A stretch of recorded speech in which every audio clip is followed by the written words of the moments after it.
মানুহৰ দৈনন্দিন জীৱনত বহুতো সৰু সৰু ঘটনা ঘটে, যিবোৰক আমি সাধাৰণ বুলি ভাবি সহজেই উপেক্ষা কৰি যাওঁ।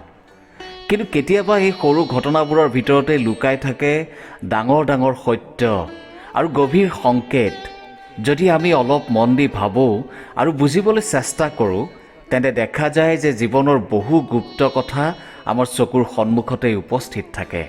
প্ৰিয় দৰ্শক, আপুনি বাৰু কেতিয়াবা লক্ষ্য কৰিছেনে, যেতিয়া আপুনি গা ধুবলৈ যায়, স্নান কৰিবলৈ যায়, তেতিয়া হঠাৎ প্ৰস্ৰাৱৰ চাপ বেছি অনুভৱ হয়? কেতিয়াবা এনে লাগে যে আগতে একো অনুভৱ নাছিল, কিন্তু পানী যেতিয়াই দেহক স্পৰ্শ কৰে তেতিয়াই প্ৰস্ৰাৱ কৰাৰ ইচ্ছা জাগি উঠে। এয়া কেৱল এটা সংযোগ নে ইয়াৰ পিছত কোনো বিশেষ কাৰণ লুকাই আছে? জীৱনত কোনো ঘটনাই কেৱল এনেই নঘটে। প্ৰতিটো সৰু সুৰা কথাৰ পিছতো কিবা নহয় কিবা কাৰণ নিশ্চয় থাকে। এতিয়া প্ৰশ্নটো হ'ল যে গা ধোৱাৰ সময়তহে প্ৰস্ৰাৱৰ চাপ কিয় বাঢ়ি যায়? এইটো আমাৰ শৰীৰৰ কোনো দুৰ্বলতা নেকি? নে এইটো কোনো ৰোগৰ সংকেত, বেমাৰৰ সংকেত? নে এইটো মগজু আৰু শৰীৰৰ মাজত থকা গভীৰ সম্পৰ্কৰেই কোনো ইংগিত? এবাৰ ভাবকচোন, যদি এইটো কেৱল শৰীৰৰ এটা সাধাৰণ প্ৰক্ৰিয়া হ'লহেঁতেন, তেন্তে মানুহে ইয়াক ইমান গভীৰভাৱে কিয় অনুভৱ কৰে? গা ধোৱা কেৱল পৰিষ্কাৰ পৰিচ্ছন্নতাৰ বিষয় নহয়। গা ধোৱা এনে এটা প্ৰক্ৰিয়া য'ত আপোনাৰ শৰীৰ, মগজু আৰু সম্পূৰ্ণ চেতনা একেলগে জড়িত থাকে।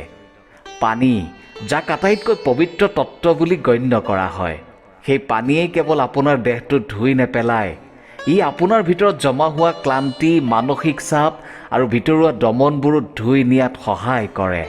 আৰু যেতিয়া দেহটো লাহে লাহে পাতল অনুভৱ কৰিবলৈ আৰম্ভ কৰে, তেতিয়া সেই চাপটো প্ৰস্ৰাৱৰ ৰূপত বাহিৰলৈ ওলাই আহে। কিন্তু এইটো কেৱল উপৰুৱা কথাহে। আচল কাহিনী ইয়াতকৈও বহু গভীৰ।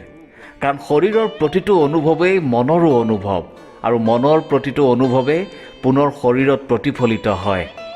সেয়ে যেতিয়া আপুনি গা ধুৱে, তেতিয়া এইটো কেৱল এটা জৈৱিক প্ৰক্ৰিয়া হৈ নাথাকে। এইটো আপোনাৰ মন আৰু শৰীৰৰ মাজত হোৱা এটা নীৰৱ কথোপকথন। এতিয়া এবাৰ ভাবি চাওক, যেতিয়া পানীয়ে আপোনাৰ শৰীৰক স্পৰ্শ কৰে তেতিয়া কি হয়? আপোনাৰ ছালৰ প্ৰতিটো ৰোম ছিদ্ৰত যেনে সৰু আন্দোলন জাগি উঠে, স্নায়ুতন্ত্ৰ সক্ৰিয় হৈ উঠে। ঠাণ্ডা বা গৰম পানীৰ অনুভূতিয়ে মগজুক এই বাৰ্তা দিয়ে যে শৰীৰে কিবা এটা এৰি দিব লাগিব বা ত্যাগ কৰিব লাগিব। আৰু তাৰ প্ৰথম উপায়টো বহু সময়ত প্ৰস্ৰাৱৰ ৰূপতেই দেখা যায়। কিন্তু এইটো সম্পূৰ্ণ সত্য নহয়। কাৰণ যদি এইটো কেৱল ঠাণ্ডা পানীৰ প্ৰভাৱ হ'লহেঁতেন, তেন্তে গৰম পানীৰে গা ধুওঁতেও এইটো কিয় হয়? আৰু যদি এইটো কেৱল মূত্ৰাশয়ৰ কাৰণেই হ'লহেঁতেন, তেন্তে গা ধোৱাৰ আগতেই কিয় নহয়? পানী পৰাৰ লগে লগে হঠাৎ কিয় এই অনুভৱটো জাগি উঠে? এইটোৱেই সেই ৰহস্য যিয়ে মানুহক আচৰিত কৰি তোলে।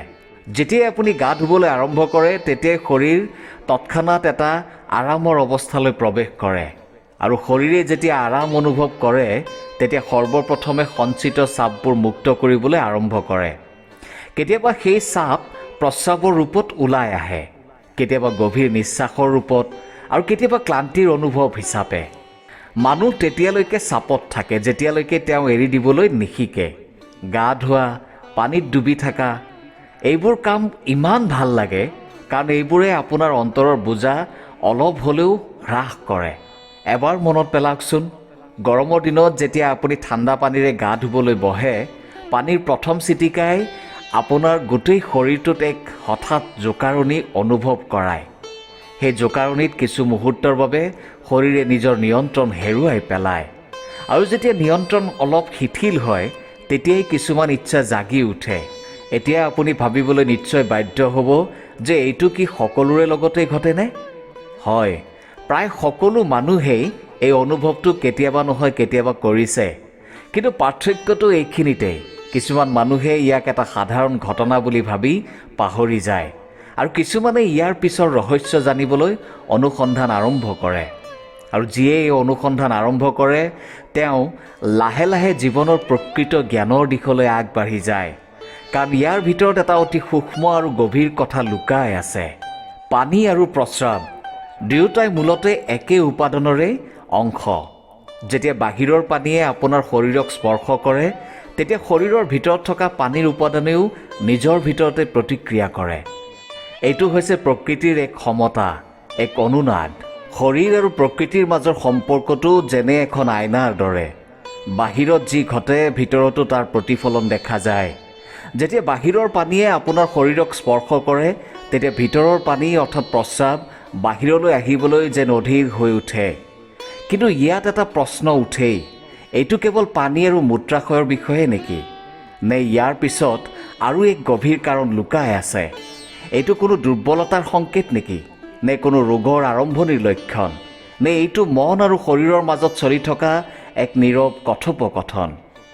এইখিনিতে আৰম্ভ হয় আমাৰ যাত্ৰা, শৰীৰৰ বিজ্ঞানৰ পৰা আৰম্ভ কৰি আধ্যাত্মিক দৃষ্টিলৈকে।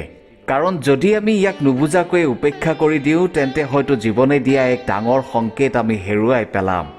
সেয়েহে আহক এতিয়া এই ৰহস্যটো আৰু অলপ গভীৰভাৱে বুজিবলৈ চেষ্টা কৰোঁ।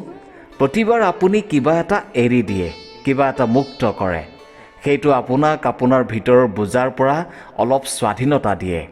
কিন্তু মনত ৰাখিব, এই যাত্ৰা সহজ নহয়, কাৰণ যি দেখা যায় সদায় সেইটোৱে সম্পূৰ্ণ সত্য নহয়। বহু সময়ত যি দেখা নাযায় সেইটোতে লুকাই থাকে গভীৰ সত্য। আৰু ইয়াতে আন এটা প্ৰশ্নও আহিব, কিছুমান মানুহে এই অনুভৱটো বেছি তীব্ৰভাৱে কিয় অনুভৱ কৰে, আন কিছুমানে কম কিয় কৰে? ইয়াতে মনোবিজ্ঞানৰ ভূমিকা আহে। মনোবিজ্ঞানে কয় যে আমাৰ শৰীৰ আৰু মনৰ মাজত এক গভীৰ আৰু অবিচ্ছিন্ন সম্পৰ্ক আছে। যেতিয়াই মনটো আৰাম পায়, তেতিয়াই শৰীৰেও আৰাম বিচাৰে।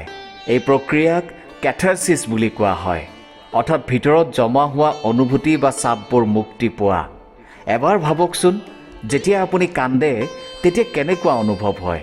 আৰম্ভণিতে মনটো যেন গধুৰ লাগে, বুকুত এক ধৰণৰ ভাৰ অনুভৱ হয়, কিন্তু কন্দাৰ পিছত মনটো কিমান পাতল লাগি যায়। ঠিক তেনেদৰেই প্ৰস্ৰাৱৰ প্ৰয়োজন অনুভৱ কৰিলেও একেধৰণৰ পাতল অনুভৱ হয়। এইটো এক ধৰণৰ ভিতৰুৱা পৰিষ্কাৰ। গা ধোৱাটো এনে এটা প্ৰক্ৰিয়া যি একেলগে আৰাম আৰু নতুন সতেজতাৰ অনুভৱ জগাই তোলে। মানুহ সদায় নানা ধৰণৰ চাপৰ তলত থাকে। চিন্তা, ইচ্ছা, ভয়, ৰাগ, আকাংক্ষা, এই সকলোবোৰ ভিতৰত জমা হৈ থাকে। যেতিয়া আপুনি গা ধুৱে, তেতিয়া পানীয়ে কেৱল শৰীৰটো ধুই নেপেলায়, ই আপোনাৰ ভিতৰত জমা হোৱা চাপবোৰো লাহে লাহে গলাই দিয়ে। আৰু যেতিয়া এই চাপ কমিবলৈ আৰম্ভ কৰে, তেতিয়া শৰীৰৰ পৰা সৰু সৰু মুক্তিৰ সংকেত ওলাই আহে। তাৰ অৰ্থ হৈছে প্ৰস্ৰাৱৰ ইচ্ছা কেৱল জৈৱিক নহয়, ইয়াৰ মাজত মনোবৈজ্ঞানিক দিশো আছে। এইটো যেনে এটা সংকেত যে যেতিয়াই আপুনি আৰামৰ অৱস্থাত প্ৰৱেশ কৰে, তেতিয়াই শৰীৰে মুক্তি বিচাৰে। পানীয়ে কেৱল শৰীৰক পৰিষ্কাৰ নকৰে, ই আপোনাৰ অৱচেতন মনলৈকে স্পৰ্শ কৰে। কাৰণ পানীৰ সৈতে আপোনাৰ অস্তিত্বৰ সম্পৰ্ক অতি গভীৰ। আপুনি মাতৃৰ গৰ্ভত থাকোঁতে, জন্ম লোৱাৰ আগতে পানীৰে ঘেৰি থকা পৰিৱেশতেই আছিল। আপোনাৰ জীৱনৰ প্ৰথম অনুভৱবোৰো পানীৰ সৈতে জড়িত। সেয়েহে যেতিয়াই পানীয়ে আপোনাক স্পৰ্শ কৰে, আপোনাৰ অৱচেতন মন সক্ৰিয় হৈ উঠে। সেইকাৰণেই গা ধোৱা ইমান সুখদ অনুভৱ হয়। সেইকাৰণে পানীত ডুবি থকা বা কোনো হ্ৰদ বা সমুদ্ৰৰ কাষত বহি থকা ইমান শান্তিদায়ক লাগে। আৰু সেইকাৰণেই যেতিয়াই শৰীৰে পানীৰ স্পৰ্শ অনুভৱ কৰে, তেতিয়াই সি তৎক্ষণাত আৰাম বিচাৰে, কাৰণ এইটোৱেই তাৰ জীৱনৰ প্ৰথম অনুভৱ আছিল। প্ৰতিবাৰ পানীয়ে আপোনাক স্পৰ্শ কৰিলে যেন গৰ্ভৰ সেই নিৰাপদ আৰু শান্ত অভিজ্ঞতাটো অলপমানকৈ উভতি আহে। গৰ্ভত আপুনি সম্পূৰ্ণ আৰামত আছিল, কোনো চিন্তা নাছিল, কোনো চাপ নাছিল। পানীৰ সেই পৰিৱেশ আৰু আৰামৰ অনুভৱেই হয়তো সেই কাৰণ যাৰ বাবে গা ধোৱাৰ সময়ত প্ৰস্ৰাৱৰ ইচ্ছা জাগি উঠাটো স্বাভাৱিক। কিন্তু এতিয়াও এটা প্ৰশ্ন আছে, গা ধোৱাৰ সময়ত প্ৰস্ৰাৱৰ ইচ্ছা কেৱল এটা সাধাৰণ ৰিফ্লেক্স নেকি? নে কেতিয়াবা ই কোনো ধৰণৰ ৰোগৰ সংকেতো হ'ব পাৰে? বিজ্ঞানৰ মতে যদি এই সমস্যা বাৰে বাৰে ঘটে, যদি ইচ্ছাটো অত্যন্ত তীব্ৰ হয় বা আপুনি ইয়াক নিয়ন্ত্ৰণ কৰিব নোৱাৰে, তেন্তে ই অভাৰ এক্টিভ ব্লাডাৰ বা আন কিছুমান চিকিৎসাগত সমস্যাৰ সংকেত হ'ব পাৰে। কিন্তু যদি এইটো মাজে মাজে ঘটে, তেন্তে এইটো একেবাৰে স্বাভাৱিক আৰু প্ৰাকৃতিক ঘটনা। এতিয়া ভাবকচোন, আপুনি কেতিয়াবা লক্ষ্য কৰিছেনে যে এই ইচ্ছাটো বেছি তেতিয়াই হয় যেতিয়া পানী দিয়া আৰম্ভ কৰা হয়। অৰ্থাৎ ইয়াত প্ৰেৰণা হৈছে পানী, আৰু পানীয়ে কেৱল শৰীৰকে স্পৰ্শ নকৰে, ই মগজু আৰু অৱচেতন মনকো স্পৰ্শ কৰে। সেয়েহে প্ৰকৃত প্ৰশ্নটো হৈছে, আপুনি ইয়াক কেৱল এটা সমস্যা বুলি ভাবি উপেক্ষা কৰিবনে, নে ইয়াক এটা সংকেত বুলি ল'ব যে আপোনাৰ মন আৰু শৰীৰ দুয়োটাই আৰাম বিচাৰে, চাপমুক্ত হ'ব বিচাৰে, স্বাধীনতা বিচাৰে? মুক্তি কেৱল জৈৱিক নহয়, ইয়াৰ মাজত আধ্যাত্মিক দিশো আছে। জীৱনে আপোনাক সৰু সৰু মুক্তিৰ সুযোগ দিয়ে, যাতে আপুনি লাহে লাহে এক ডাঙৰ মুক্তিৰ দিশলৈ আগবাঢ়ি যাব পাৰে। প্ৰস্ৰাৱ, অশ্ৰু আৰু হাঁহি এইবোৰ হৈছে সৰু সৰু মুক্তিৰ পথ, কিন্তু ধ্যান হৈছে আটাইতকৈ ডাঙৰ মুক্তি। অৰ্থাৎ যদি আপুনি বুজি পাব পাৰে যে এই ইচ্ছা কিয় আহে, তেন্তে এইটো কেৱল শাৰীৰিক অভিজ্ঞতা হৈ নাথাকিব, ই লাহে লাহে ধ্যান আৰু আত্ম অনুভৱৰ দিশলৈ আগবঢ়াৰ এটা পদক্ষেপ হৈ পৰিব। আপুনি কি ভাবে? আপোনাৰ মতামত নিশ্চয় জনাব। ধন্যবাদ।